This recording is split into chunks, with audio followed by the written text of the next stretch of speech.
Whether you are a sci-fi, science fiction fan is not dependent on your success in this particular unit about energy, but you're definitely going to see some of the connections the science fiction world brings us into current technologies.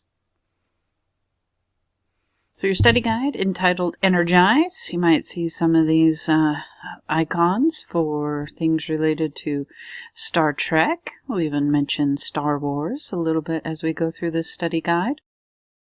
You don't have to be a fan of science fiction, but I think you all, including myself, are definitely fans of things that science fiction has brought into science reality. For example, what year do you think the cell phone was invented? I'm going to play a clip for you that wants you to pay attention to a couple of points. 1, what year do you think the cell phone was invented?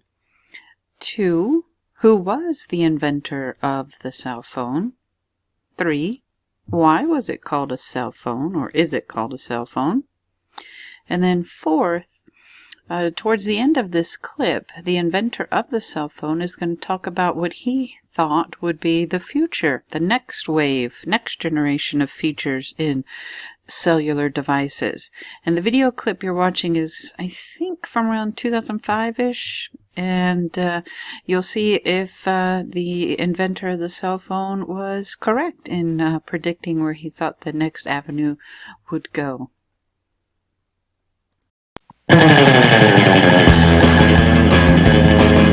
Cellular telephones. Today, so many of us take them for granted. But just 30 years ago, they were still a dream. The first cell phone was demonstrated in the early 1970s. It was a dinosaur by today's standards, but the first call went through, and you'll be surprised who was at the other end. In 1876, Alexander Graham Bell's telephone, or electric speaking machine, created quite a buzz at the Centennial Exhibition in Philadelphia. Just 8 years later, long-distance calls could be placed between New York and Boston. But not everyone was so thrilled. Mark Twain complained, "The human voice carries entirely too far as it is, and now you fellows come along and seek to complicate things." If only Twain knew just how far the human voice would carry. By 1946, the first commercial mobile or car telephone service was available in St. Louis, Missouri. But these early mobile phones weighed 40 pounds or more, so you needed a car to lug them around.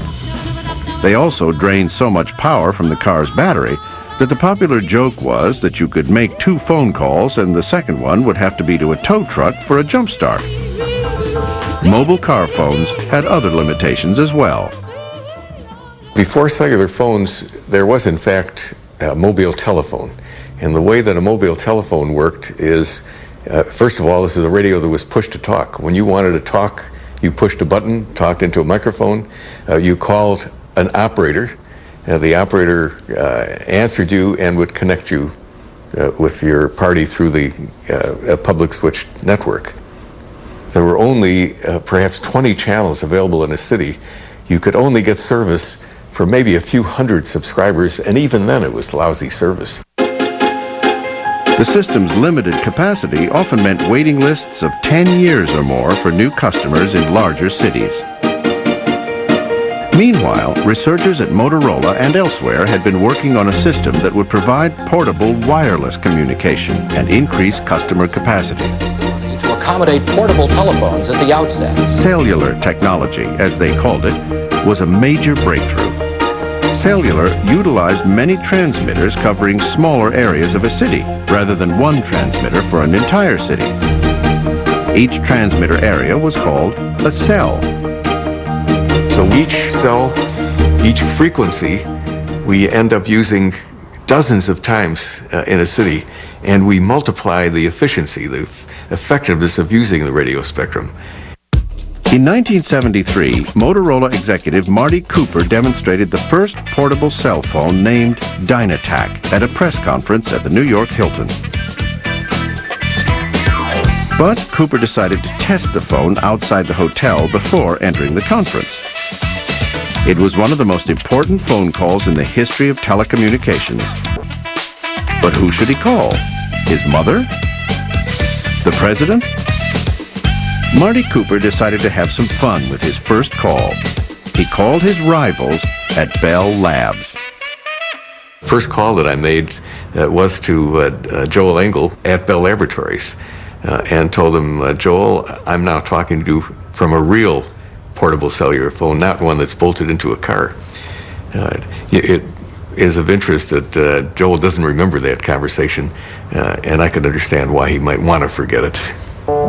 After the demonstration in 1973, Marty Cooper continued using the Dynatac to arouse the public's interest in cellular communication. The reaction that was most interesting was people on the street. Nowadays, it's very common to see people talking on their cellular phones. At that time, nobody had ever heard of either a cellular telephone or a cordless phone, interestingly enough. And people would look at us strangely. Crowds of people would stop to look. And in New York, that's an unusual event. It caused quite a stir. Motorola enticed consumers with an ad campaign promising freedom of communication. Dynatac sales soared, even with its $4,000 price tag. The Dynatac had connected, but it was still a long distance from today's pocket-sized portables. The Dynatac weighed in at 2.5 pounds. Modern cell phones weigh as little as 2.5 ounces. The Dynatac had 30 circuit boards, no display panel, and took 10 hours to recharge for 35 minutes of talk time. Today, LCD displays, one circuit board, and only 10 minutes to recharge for nearly 3 hours of talk time. Not to mention caller ID, alphanumeric paging, and internet access. Let me give you an example of the kinds of things that are going to be happening. When you talk about the next generation, we're talking about a year from now and 2 years from now. People will walk down the street with a camera, take a picture, and in a matter of seconds, that picture will appear on a website. That picture, if this is a news reporter, will appear on an editor's desk, and perhaps a few minutes later will appear on an internet news broadcast. Despite what's in store for the future, the first cell phone represents one of the most significant technological achievements of the 20th century. There really isn't much more in life than feeling like you've had an impact, that you've changed society. So I do feel very proud when I see lots and lots of people using portable cellular telephones when the system works well. Because when it doesn't work well, they always blame me, and I'm not sure I like that very much. The first Dynatac cellular phone is on display at the Motorola Museum in Schaumburg, Illinois. So, some youth were watching clear back in 1966, the original Star Trek series, and saw a captain of a ship communicate to his ship from a surface of a planet. No cables, no wires. And so later, 1973, we actually have this device. And so the folks watching Star Trek, the engineers at the time, hey, let's make this happen. In 1987, we saw on the Next Generation Star Trek, Captain Picard have this rectangular device that had access to all the world's knowledge. And in 2010, Steve Jobs here is highlighting the introduction of the iPad. And then you have all your spin-offs of smart tablets. 1988 is seen from Star Trek, where you got this video conferencing going on, where you have live interaction and no make a statement, wait for the video to transmit, wait for the speech component to come back with it. But live video conferencing in 2008 began, leading the way through products such as Zoom, Skype, Google Meets, Hangouts, etc. '98, we saw Captain Sisko in Deep Space Nine have a heads-up display on his glasses, and 2013 premiered Google Glasses. And there's just so many things that maybe Star Trek isn't predicting, but perhaps we see things in Star Trek and say, let's make that a reality. Let's make that happen. A very common example of the influence of Star Trek is engineers watching Star Trek and seeing the actors go through automatic doors. Now, of course, in the 60s, there were 2 stage crew members on either side of the door as pulleys, and the actors would just walk with confidence that they had been kind to the stage crew, and they would pull the levers on the pulleys in time for the doors to open. And we've all walked through similar doors in a box store, grocery store. Those doors automatically open, and that is thanks to an engineer watching Star Trek and saying, we need to make that a reality. We need to make that happen. So, Martin Cooper, 3rd of April, 1973, your first mobile cellular phone call. Definitely influence the world. Influences our language. Asking someone, where are you, is a recent thing. Before we had mobile phones, the only way we could talk to people is if we knew where they were. We called them at the location where they would pick up the phone, mounted to a wall or sitting on a desk connected to the wall. Where'd you get those old phones? They do anything other than make calls? Kirk and Spock travel back in time to 2014. Well, in the film Star Trek IV, Kirk and Spock and other crew members do go back in time to the 1980s, and there's a very revealing scene in there foreshadowing the future that everybody was just talking on cell phones, not looking at each other, and as Mr. Cooper said in his video clip, that, that's kind of strange, people talking to themselves, but now we don't even think twice about it. So, sad in some ways, certainly. People, youth especially, would talk to each other socially, hang out, look at each other, talk to each other, and it seems true 21st century that this person could even be communicating to this person. One of the striking revelation from the coronavirus pandemic is students telling me they would rather text each other. If they're just seated right next to each other, they prefer to text each other than look at each other and talk to one another. So, curious if humans will ever go back to this face-to-face kind of dialogue. There are many other things besides automatic opening doors and cellular devices that are coming from Star Trek. In Star Trek, the actors would land on a new planet, find an alien race, and they would be able to instantly communicate because of a universal communicator. So these things on their uniforms. And we are getting close. We're even closer now than we were here when this article was published. But essentially, you have your device. You set up your kind of like a Google Translator or Google Translate, what the input language is. In a few second delay, it will read out to you in your output chosen language. And some people are fearful that universal translator maybe not make us as curious about one another and investigate different cultural backgrounds, traditions, that we're not working so hard to communicate with one another, that we're not pushing ourselves to get to know each other better. And of course, there's other people on that debate there that, without language being a barrier, we can get to know each other more quickly and better. Just time will tell which way that goes. Another device becoming more of a reality. In the original series Tricorder, this device with this scanner, and then all-in-one for the Next Generation series, where you would just scan this over the person's injury or complaints, and the readout would tell you exactly what was wrong. And then there was a device up in here similar to this, like a a wand, a light pen, where commonly in the show someone was wounded, a cut or a gash, and they'd be bleeding, and you'd wave this kind of light pen over them and instantly be healed, scar-free. And we are actually using light wands in surgeries and recoveries, where light is reducing the amount of scarring and quickly healing, not at Star Trek pace of instantaneous healing of an open gash or wound, but we are slowly moving more and more towards seeing these science fictions become science realities. One thing to consider is the classic Star Trek, beam me up, beam me down. Are we there yet, little kid beaming?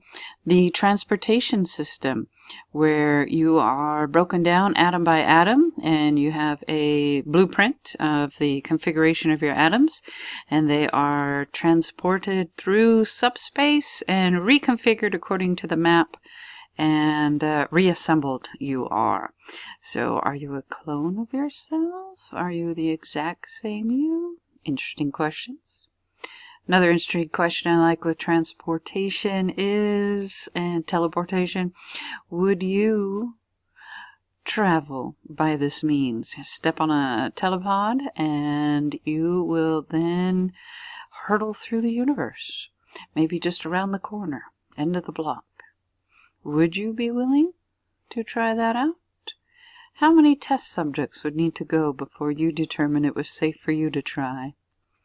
And then I often wonder, if we do have these telepads that you can take yourself somewhere instantly, will still there be people who are late? Can't quite blame the traffic. So, interesting thoughts with teleportation. And when will it happen? Will it happen? Curious what the future holds, and perhaps looking in the past holds some of the secrets to the future. So, continuing into this study guide, engage. This is what Captain Picard would always utter to tell the ship's helmsman to engage the ship and travel forward. May or may not be something I do each time I get in the car and start the engine. Say, engage. So we have Captain Picard here on your page. I think it's off to the right of the engage, and to the left you have Captain Tiberius Kirk. Get a life, will you, people? I mean, for crying out loud, it's just a TV show.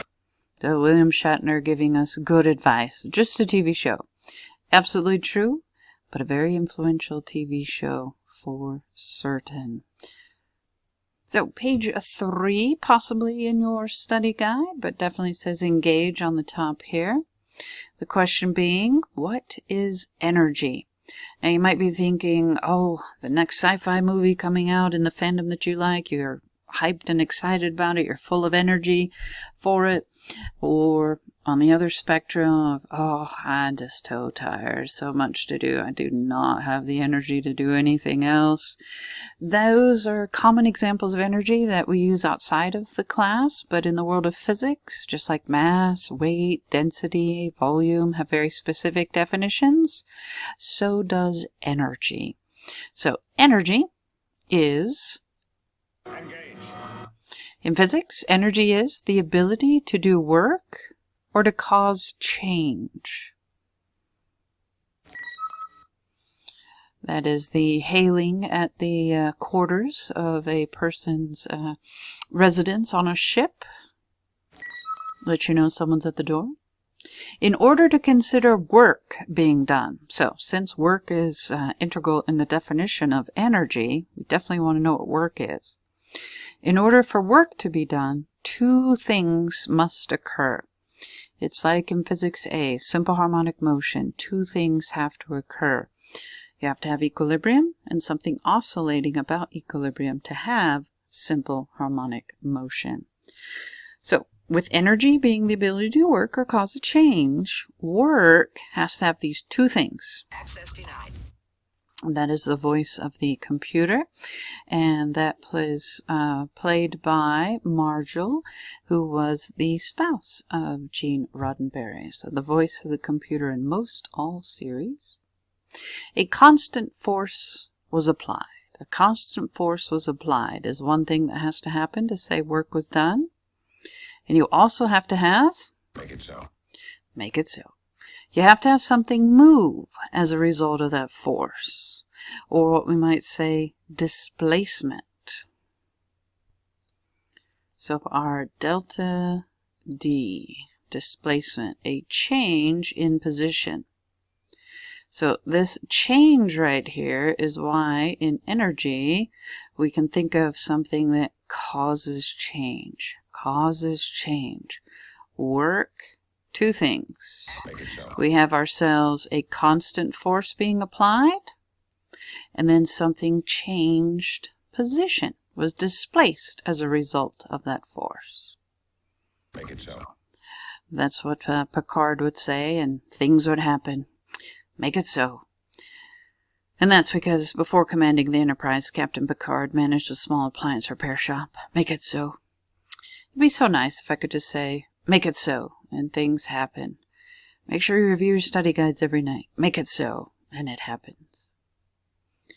Continuing in the study guide, if you push against a wall with all your might and the wall doesn't move, explain how much work you have done. So think about that. Push against the wall with all your might. How much work have you done?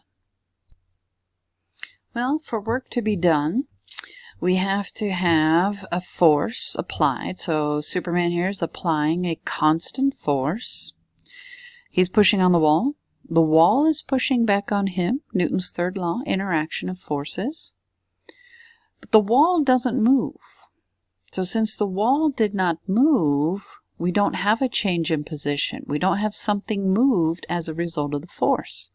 So with a displacement of 0, no work is done. Here's another example. Let's say you're in a vehicle. That's my car, get over it. And you're driving with your friends. I don't know where they would fit, but hey. A car breaks down, so your friends get out and they start pushing on the car, somehow, large hand. So your friends are all pushing on the vehicle, and you are off over to the side here, and you have interesting leg forms. And you reach for your cellular device, hold it up to your ear, and you call for a tow. Now your friends, they're pushing with all their might. They are applying a constant large force. Now the overall chassis of the car may move a little bit, but the whole car as a single entity or system does not move forward. Okay, there's not a change in position for the whole car. Again, the chassis has a little bit of give when you push on it, but the overall vehicle did not change position. So even though there's sweat and gumballs pushing on that car, no work is done.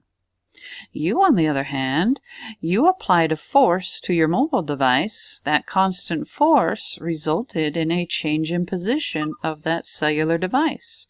Therefore, you did work. You did more work than your buddies. And better end result, the tow truck shows up. Incoming subspace signal. Absolutely. Incoming message about energy. Energy is a property of matter. Yes, so is inertia. And can be classified into different categories. We should run a complete diagnostic on all command systems. That's good advice. In running a diagnostic on your command systems through the inventory, we recognize that you do know that energy comes in the form of something based on its position as well as its motion. You just didn't recognize or have been made aware of in your past that these two things combined we think of as mechanical energy. Energy based on an object's position or its motion. So those things related to energy we're going to put into a little graphic organizer, a visual way to organize our thoughts. So of course the theme here being energy at the top here. And we are going to focus in this area, we're going to focus on mechanical energy. And so counter to that you have non-mechanical energy. And a good example of non-mechanical energy is to think of the field of chemistry, where you're looking at energy with bonds between atoms, elements, molecules, and such. Now, what we're going to focus on the physics side of things here is the mechanical energy. And you already have in your notes that mechanical energy is energy based on your motion or your position. So, motion and your position. And from your complete diagnostic, your inventory, we know that you're very familiar with thinking of motion energy as kinetic energy. And you're also very familiar with thinking P for position, P for potential energy. But what the inventory showed is you haven't studied in the past various types of kinetic energy or various types or forms of potential energy. There's elastic potential, gravitational potential. In fact, there's many that aren't listed here, but we did include a little sample in your study guide, page 10, various forms of energy, and all forms of energy are either going to be based on your position or your motion. And so this is the area that's new for many of us in this particular study guide. We'll do some things related to that in this study guide for sure, about the various forms of energy.